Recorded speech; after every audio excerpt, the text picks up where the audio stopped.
ദൈവനാമഹത്വപ്പെടുമാറാകട്ടെ. ഇന്ന് കുഞ്ഞുങ്ങൾക്ക് കഥ ഇഷ്ടമാണല്ലോ. നമുക്കിന്നൊരു കഥ, കർത്താവിൻ്റെ വചനങ്ങൾ കഥാരൂപത്തിൽ നമുക്കിന്ന് പഠിക്കാം. അത് പഠിക്കുന്നതിന് മുമ്പായിട്ട് നമുക്ക് ഒരു വാക്യം പഠിക്കാം.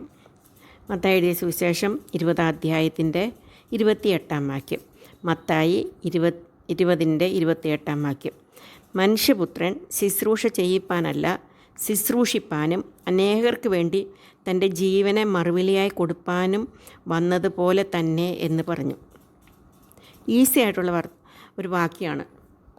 നമ്മളൊക്കെ വിചാരിക്കുന്നത് മറ്റുള്ളവരെ കൊണ്ട് ജോലി എടുപ്പിക്കുക, അല്ലെങ്കിൽ മറ്റുള്ളവരെ കൊണ്ട് ചെയ്യിപ്പിക്കുക, അപ്പം നമ്മൾ വലുതായിട്ട് തീരും, മഹാനായിട്ട് തീരണമെങ്കിൽ നമ്മുടെ കുറേ താഴെയുള്ളവർ കുറച്ച് പേര് കാണും, അപ്പോൾ അവരെ കൊണ്ടൊക്കെ ജോലി എടുപ്പിച്ച് അങ്ങനെ നാം മിടുക്കരാകും എന്നാണ് നമ്മുടെയൊക്കെ ചിന്താഗതി. എന്നാൽ കർത്താവ് പറയുന്നത് വേറെ ഒരു കാര്യമാണ്. ഈ ലോകത്തിൻ്റെ ഈ രാജ്യത്തിൻ്റെ നിയമങ്ങളും സ്വർഗരാജ്യത്തിൻ്റെ നിയമങ്ങളും തമ്മിൽ ഒത്തിരി വ്യത്യാസമുണ്ട്. അത് ഈ കർത്താവ് ഈ ശിഷ്യന്മാരിങ്ങനെ നടന്നപ്പോൾ അവരെയൊക്കെ പഠിപ്പിക്കുന്നതായിട്ടുള്ള കാര്യമാണ്. സ്വർഗരാജ്യത്തെക്കുറിച്ചും നമുക്കറിയാം, സ്വർഗരാജ്യത്തെക്കുറിച്ച് ഇങ്ങനെ പഠിപ്പിച്ചുകൊണ്ട് പോവുകയാണ് കർത്താവ്. അവർക്ക് മനസ്സിലാക്കി കൊടുക്കുകയാണ്. അങ്ങനെ മനസ്സിലാക്കി കൊടുക്കുന്ന ഇതിലുള്ള ഒരു ഇക്കാര്യമാണ് കർത്താവ് പറയാണ്, ഞാൻ ആരാ? ദൈവപുത്രൻ, മനുഷ്യപുത്രൻ ശുശ്രൂഷ ചെയ്യിപ്പാനല്ല, ശുശ്രൂഷിപ്പാനും അനേകർക്ക് വേണ്ടി തൻ്റെ ജീവനെ മറുപടിയായി കൊടുപ്പാനും വന്നതുപോലെ തന്നെ എന്ന് പറഞ്ഞു. അപ്പോൾ കർത്താവ് ശുശ്രൂഷ ഏറ്റെടുക്കുന്ന വ്യക്തിയല്ല, ശുശ്രൂഷിക്കാൻ വന്ന വ്യക്തിയെങ്കിൽ നാം അങ്ങനെ ആയിരിക്കണമില്ലേ? താഴ്മ, അവിടെ കർത്താവിൻ്റെ താഴ്മ നമുക്ക് മനസ്സിലാക്കുവാനായിട്ട് സാധിക്കും.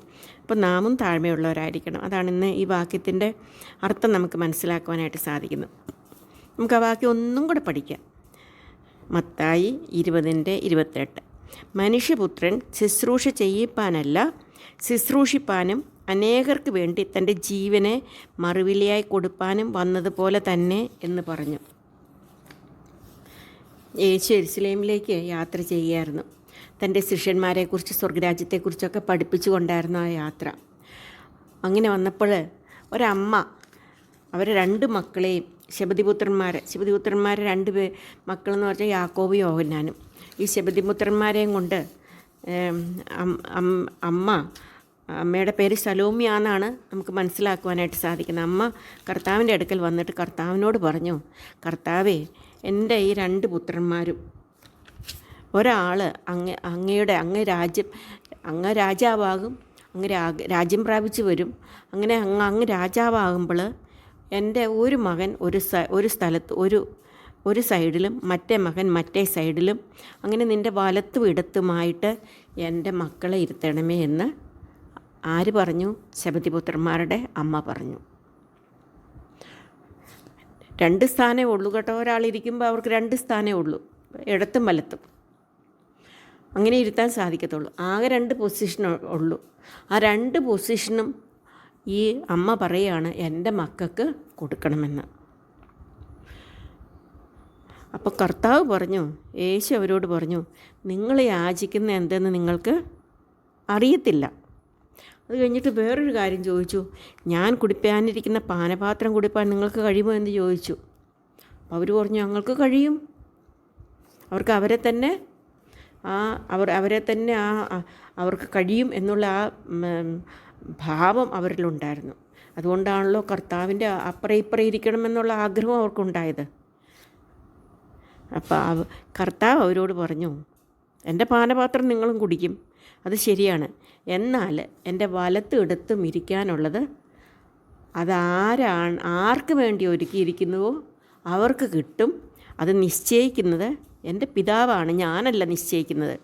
അതുകൊണ്ട് ആർക്ക് പിതാവായ ദൈവം കൊടുക്കുവാൻ ആഗ്രഹിക്കുന്നോ അവർ വലത്തും ഇടത്തും ഒക്കെ ഇരിക്കുമെന്ന് പറഞ്ഞു. ഇത് കേട്ടപ്പോൾ മറ്റ് 12 ശിഷ്യന്മാരെ ഉള്ളേ കേട്ടോ. അപ്പോൾ 10 ശിഷ്യന്മാർക്ക് എന്തുണ്ടായി? ഇവരോട് ദേഷ്യമുണ്ടായി, ഇവർക്ക് ഭയങ്കരമായിട്ട് അവരോട് ഈർഷ്യ ഉണ്ടായി. സ്വാഭാവികമായിട്ടുണ്ടാകുമില്ലേ? അതും പാടില്ല. അവർക്ക് കിട്ടണമെങ്കിൽ കിട്ടിക്കോട്ടെ എന്ന് വിചാരിക്കുക വേണ്ടത്, അതും പാടില്ല. പക്ഷേങ്കിൽ ഇവർക്കുണ്ടായി. കാരണം 12 ശിഷ്യന്മാരിൽ 12 പേർക്കും കർത്താവിൻ്റെ അടുത്തിരിക്കണമെന്ന് ആഗ്രഹം ഉണ്ടാകും.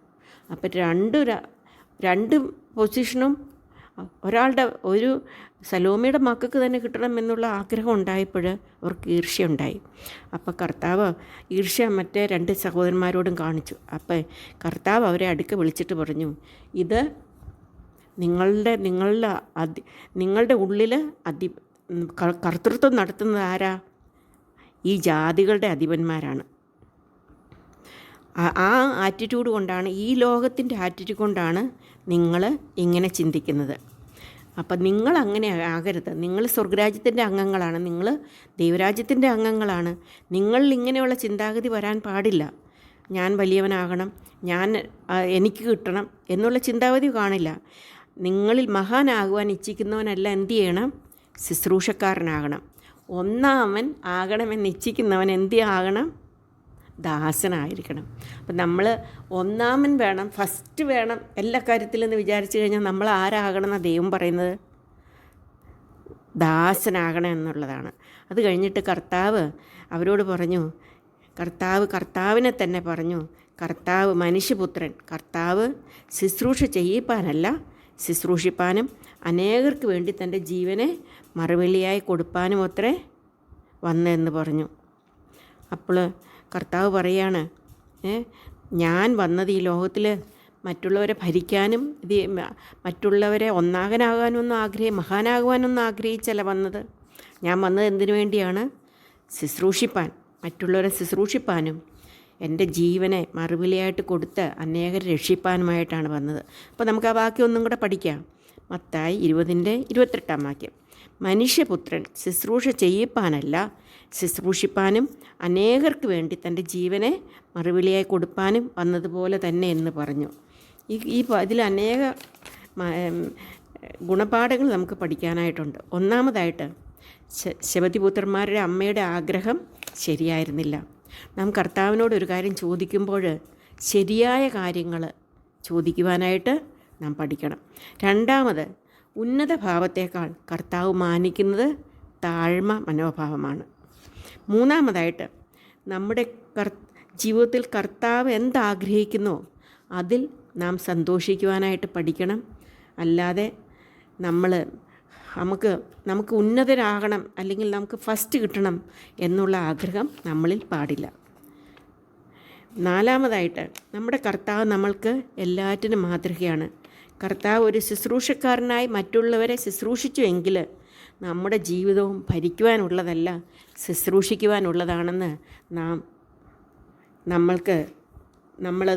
നമുക്ക് മനസ്സിലാക്കി നാം അതുപോലെ ചെയ്യുവാനായിട്ട് ശ്രമിക്കണം. അഞ്ചാമതായിട്ട്, ദൈവം നമ്മെ ഉയർത്തണമെങ്കിൽ നാം താഴ്മയുള്ളവരായി ജീവിക്കേണ്ടത് ആവശ്യമാണ്. നമുക്ക് പ്രാർത്ഥിക്കാം.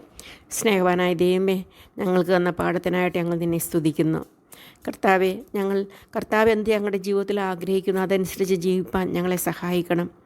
കർത്താവെ, മറ്റുള്ളവരെക്കാൾ വലിയവരാകണം എന്നുള്ള ആഗ്രഹം ഞങ്ങളിൽ ഉണ്ടാകാതെ ഞങ്ങൾ താഴ്മയുള്ളവരായിട്ട്, ഞങ്ങളുടെ കർത്താവ് താഴ്മയുള്ളവനായതുപോലെ ഞങ്ങളും താഴ്മയുള്ളവരായിട്ട് മറ്റുള്ളവരെ ഭരിക്കുവാനല്ല മറ്റുള്ളവരെ ശുശ്രൂഷിപ്പാനായിട്ട് ഞങ്ങളെയും പഠിപ്പിക്കണം എന്ന് ഞങ്ങൾ നിന്നോട് പ്രാർത്ഥിക്കുന്നു.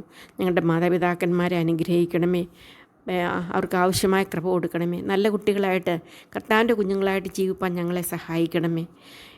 ഈ ലോകത്തിലെ സ്വഭാവത്താലല്ല, കർത്താവിൻ്റെ സ്വഭാവം ഞങ്ങളിലുണ്ടാകുവാൻ ഞങ്ങളെ സഹായിക്കണം എന്നോട് പ്രാർത്ഥിക്കുന്നു.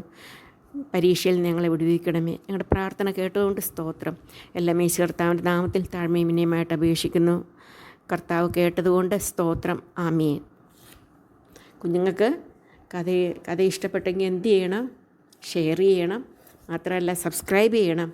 സബ്സ്ക്രൈബ് ചെയ്യുന്നതിൻ്റെ കൂടെ ആ ബെല്ലൈക്കണിൽ കൈ അമർത്തുമ്പോൾ ഓൾ എന്നുള്ള ആ സൈനിൽ എന്ത് ചെയ്യണം? കൈ അമർത്തുമ്പോഴോ ആ ഓളിൽ നിങ്ങൾ അത് ചെയ്യുവാണെങ്കിൽ ഏത് സമയവും എപ്പോഴൊക്കെ ആൻറ്റി ഇടുന്നു അപ്പോഴൊക്കെ നിങ്ങൾക്ക് കിട്ടുവാനായിട്ട് ഇടയായിട്ട് തീരും. Okay, may God bless you all. By.